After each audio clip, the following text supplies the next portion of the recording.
ఈ మధ్య సోషల్ మీడియాలో కోహ్లీ, రోహిత్ శర్మ రిటైర్ అవ్వబోతున్నారు. వాళ్ళకి సచిన్ కంటే గ్రాండ్ గా ఫేర్వెల్ ఇవ్వాలి, లేకపోతే బాగుండదు అన్న విధంగా కొంతమంది అయితే వీరి యొక్క అభిమానులు సోషల్ మీడియాలో హల్చల్ చేస్తున్నారు.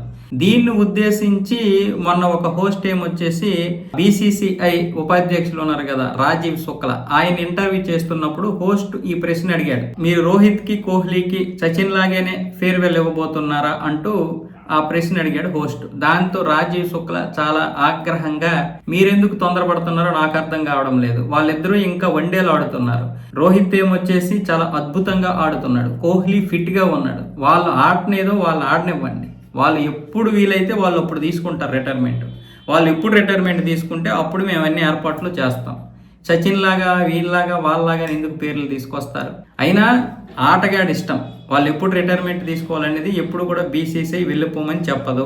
వాళ్ళకి ఇష్టం లేకపోయినా, వాళ్ళకి ఫిట్ లేకపోయినా, వాళ్ళకి ఇబ్బంది కలిగినా వాళ్ళు వెళ్ళిపోతారు తప్ప మేము ఏ రోజు చెప్పం. క్లియర్గా ఉంది బీసీసీఐ మా వైపు నుంచి ఎప్పుడు కూడా క్లియర్గానే ఉంటుంది. ఆటగాడి ఇష్టమే, బ్రిడ్జ్ ఎదురుగా వచ్చినప్పుడే దాన్ని ఎలా క్రాస్ చేయాలని ఆలోచిస్తాను తప్ప ఇంకే సమయంలో కూడా ఆటగాడి నిర్ణయానికి వ్యతిరేకంగా మాది ఉండదు. టాలెంట్ ఉన్నటువంటి వారిని తీసుకుంటాం, అలాగే వాళ్ళ యొక్క ప్రతిభ రాణిస్తున్నప్పుడు మధ్యలో మాత్రం ఆటగాడికి డిస్టర్బ్ చేయమంటూ రాజీవ్ శుక్లా అయితే ఆ హోస్ట్ పై ఆగ్రహం వ్యక్తం చేశాడు.